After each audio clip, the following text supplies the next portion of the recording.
Assalamualaikum warahmatullahi wabarakatuh. Perkenalkan, saya Putri Dwi Andela, mahasiswi dari Stisipol Raja Haji Tanjung Pinang. Di sini saya akan menjelaskan mengenai pendekatan dan strategi pemberdayaan masyarakat. Yang pertama, pendekatan pemberdayaan masyarakat. Aksin 1988 mengartikan pendekatan sebagai suatu gaya yang harus menentukan dan harus diikuti oleh semua pihak dalam sistem yang bersangkutan. Pendekatan ibarat bunyi gendang yang harus diikuti penabuh gamelan dan penarinya. Terkait dengan kegiatan pemberdayaan, Nagel 1997 mengemukakan bahwa apapun pendekatan yang akan diterapkan harus memperhatikan yang pertama, tujuan yang ingin dicapai melalui kegiatan pemberdayaan. Kedua, sistem transfer teknologi yang akan dilakukan. Ketiga, pengembangan sumber daya manusia atau fasilitator yang akan melakukan pemberdayaan.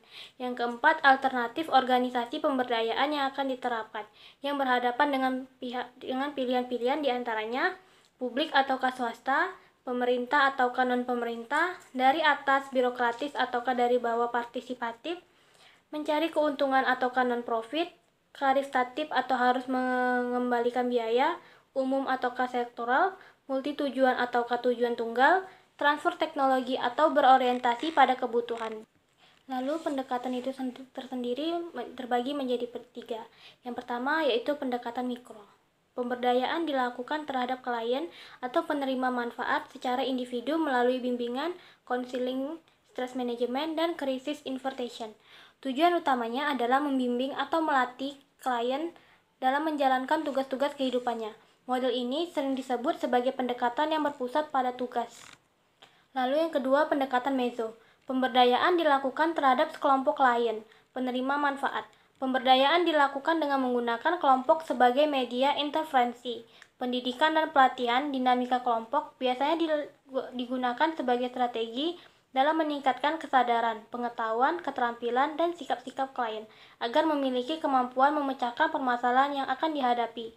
Lalu yang ketiga, pendekatan makro.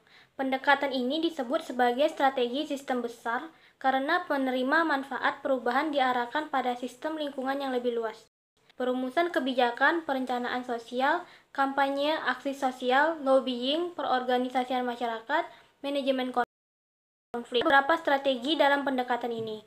Pendekatan ini memandang klien sebagai orang yang memiliki kompetensi untuk memahami situasi mereka sendiri dan untuk memilih serta menentukan strategi yang tepat untuk bertindak. Lalu materi selanjutnya yaitu strategi pemberdayaan masyarakat. Kegiatan pemberdayaan masyarakat adalah suatu kegiatan yang memiliki tujuan yang jelas dan harus dicapai. Oleh sebab itu, setiap pelaksanaan pemberdayaan masyarakat perlu dilandasi dengan strategi kerja tertentu demi keberhasilannya untuk mencapai yang diinginkan.